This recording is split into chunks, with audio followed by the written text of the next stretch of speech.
Hello everyone! So ngayon po, nandito po kami sa Vikings Fairview Terraces branch. Magla-lunch po kami ng aking mama.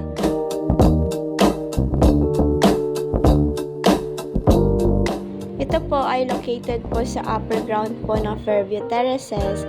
Bale, pagpasok nyo po, makikita nyo po agad siya.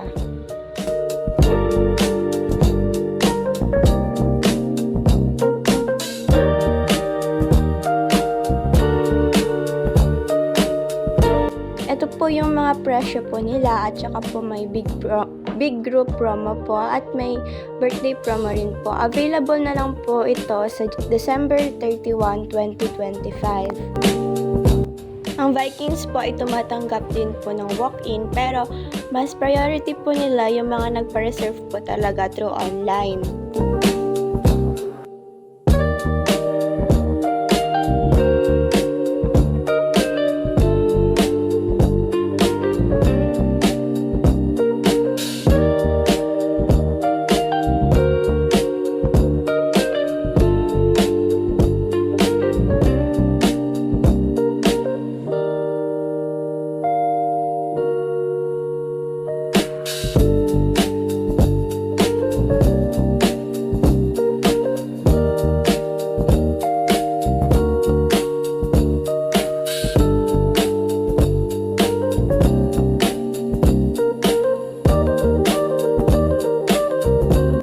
Dito po, walk-in lang po kami, pero mabilis lang po kami nakapasok kasi maaga po kami nakapunta.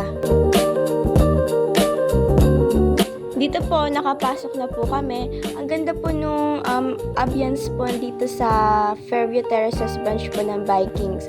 Marami pong decoration, tsaka Instagrammable yung place.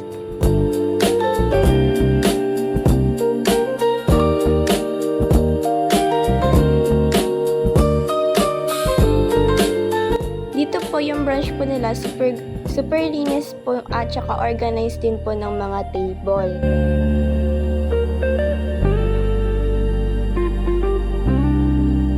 Dito po, umunaan po kami sa pumila sa steak po dahil alam po namin na pinipilahan to. Pero yung last po ng steak, super sarap po kaya hindi po na pinipilihan po siya.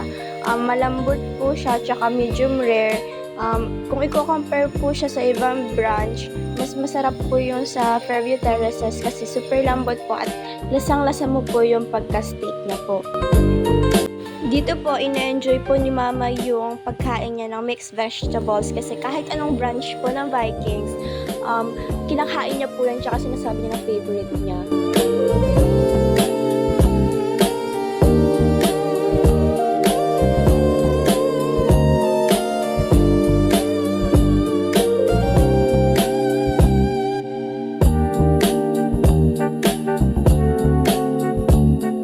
Ito po naman po yung mga ibang food nila. Binidyohan po siya ni Mama para po makita po ninyo. Yan, may fried wonton. Pero hindi na po namin siya na-try kasi ako po, kapag nagustuhan ko yung isang pagkain, babalik-balikan ko po talaga. Kaya hindi na po ako nakatry ng ibang food. Pero yan po sila lahat. Maganda rin po dito kasi per station po yung sa Fairview Terraces. Kunyari po yung station po na yatay is for Japanese food lang po. Parang ganun po, may lasa for Filipino food. Basta kada station po, ayun po yung kada food na kukunin nyo. Kunyari po sa Italiano, nandun po yung mga Italian food. Bali, very organized po talaga yung branch na to at malinis rin po yung lugar. Marami po silang mga types of food. May Italian food po, mayroong Western, may Japanese, may Korean, may Chinese, at saka po, syempre, may Filipino food po. May salad station din po sila at nandun po yung mga breads. Pero napansin ko po na wala pong Indian food, katulad na lang po sa SM North.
nandito po sila sa, nandito po tayo sa Chinese food.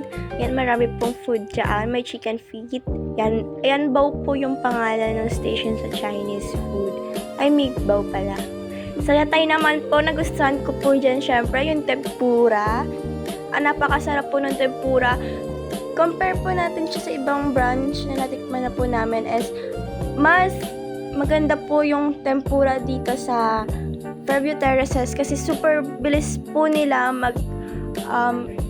mag-refill po ng tempura, tsaka ang lalaki rin po nila. Then sa sushi naman po, mas nagustuhan ko po yung sa ibang branch kasi yung sushi po nila dito, wala po yung ibang types. Although meron po sila nung tuna na sushi, pero hindi ko po siya nagustuhan. Mas gusto ko po yung nasa ibang batch, yung may seaweed po, tapos may crab sticks.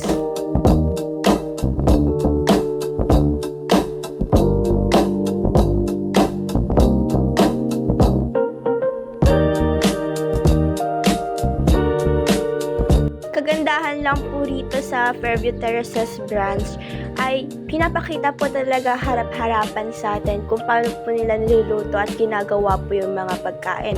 Lalo na po yun, pumunta po ako dun sa sushi station. Ginagawa po mismo sa harap namin kung yung sushi po na dapat isi-serve na.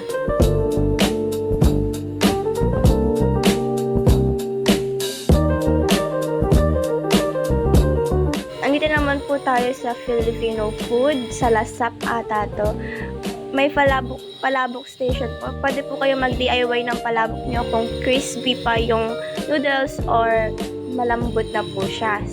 Diyan na po yung mga drinks po. Favorite ko po dyan yung watermelon. Masarap po yung watermelon. Real fruits po yung ginagamit dito compare po sa ibang branch. Dahil lasang-lasa nyo po yung pagka-real po ng fruits dyan.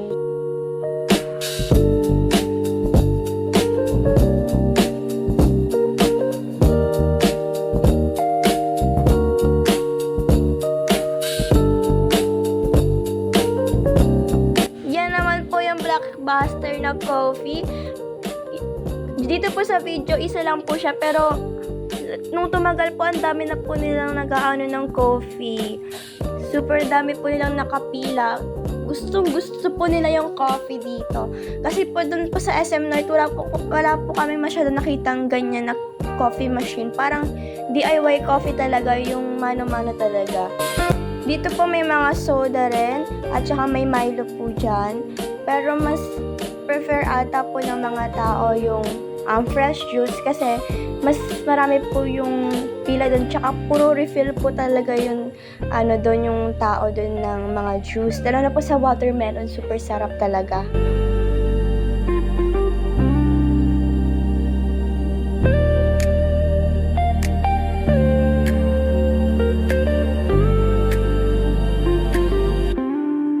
Dito naman po sa may mga batchoy. Unang ko po ng plate ng sinigang, yung may nakasulat na sinigang, nagsandok po agad ako, pero paglasa ko, maalat po siya, sobrang alat, parang hindi po siya sinigang. Parang paalatan ata na soup. Pero okay naman po. Super alat lang po talaga nung sinigang. Hindi ko na malasahan yung asim niya po. Tapos andyan po yung mga ibang Filipino street food. May mane, may squid ball, may fish ball, may dilis po. At pangalanan po niya feature bok choy, pero wala pong bagnet ngayon. Pero nagpanood ko po sa iba, meron po. Baka hindi lang po available. Tapos next po may mga seafood station po. Yan hindi ko po yan natikman, pero ewan ko lang dito sa nanay ko kung natikman niya. Yan po, marami po dyan mga seafood. Natikman ko po dyan yung fried skin of salmon. Super sarap po, parang chicharon na pina-upgrade pa.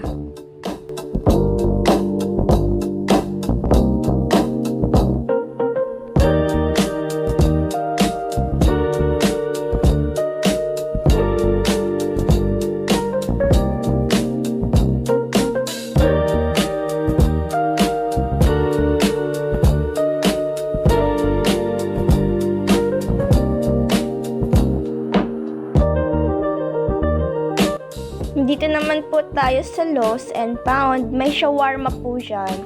Ngayon lang po ako nakakita ng Vikings na may shawarma. Kasi bagong branch po ito ng Vikings. Dito naman po yung mga desserts. I-compare pa natin siya sa ibang branch. Mas marami po yung sa ibang branch. Siguro po mas marami po sa ibang branch kasi syempre po bago pa lang po yung branch na to. Baka ano pa po sila ng iba po pong food. Pero mas marami po talaga yung sa ibang branch. Mas malulula po talaga kayo sa sobrang dami. May donuts pa po doon. At meron pa pong iba't ibang kinds of ice cream. May yogurt. Pero dito po is konti lang. Tapos ito po yung sa salad. Ang dami pong gusto ng salad nun.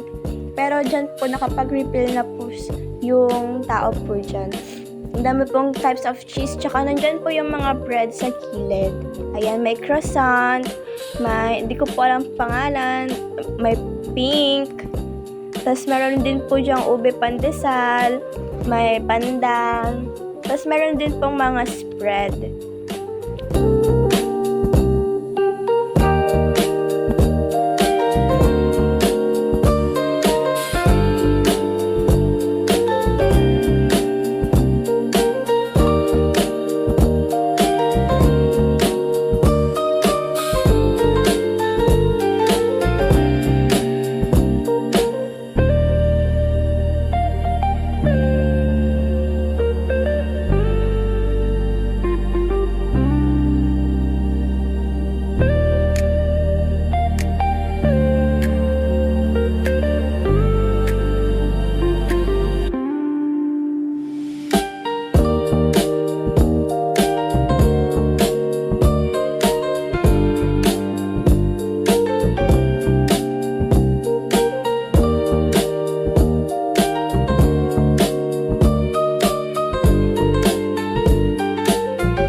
Ayan po, nag-second batch po ulit ako ng steak kasi sinamantala ko na po yung moment dahil wala na pong nakapila sa steak.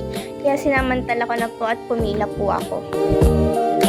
Yan, pinilahan ko po ulit yung tempura kahit super dami po. Nag-aaway na po yung mga tao dun. Bakit daw po sumisingit?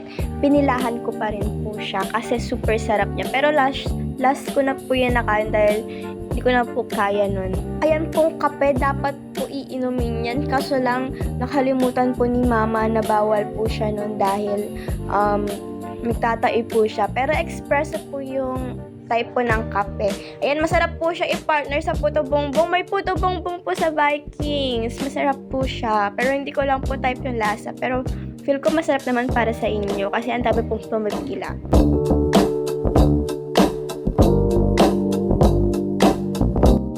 Ayan po, nagpipicture po ako niyan para po sa aking My Day. Ako lang po nakaubos ng tempura kasi 11 po yung naubos ko. Tapos si mama po, 2 lang ata. Pero 11 po yung naubos ko na tempura. Super sarap po ng tempura.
nagustuhan niya po talagang food yung mixed vegetable po. Kahit anong brunch po, gustong-gusto niya raw po yung mixed vegetable.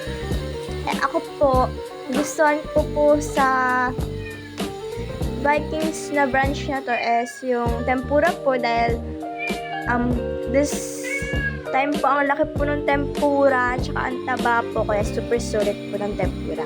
Then, nagustuhan ko rin po yung steak po nila kasi compare po sa ibang brunch, mas malambot po, tsaka mas tender po, tsaka mas juicy. Yung sa iba po kasi dry, tapos dito po, lasang-lasa mo talaga po yung pagka-beef niya. Yan po, gumagawa po dyan ng mga desserts. Tapos, masarap din po yung avocado ice cream po nila. Super sarap po with graham bits. Masarap po siya, crushed graham. Nakaubos po ako ng 3 scoops ng avocado ice cream, pero pagkabalik ko po wala na po, kaya 3 scoop lang naubos ko. Tas yung ube po hindi ko po nagustuhan kasi medyo nakakasuya po, masyado po siyang matamis. Tas yung CR din po nila dito malinis, pero po meron pong mga cubicle na hindi po maayos kasi po yung dalawa po ron barado, kaya medyo mahaba po yung pila.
So, yun lang po yung thoughts po namin dito sa SM tuloy. Sa Fairview Terraces branch po ng Vikings. Yun lang po. Thank you for watching!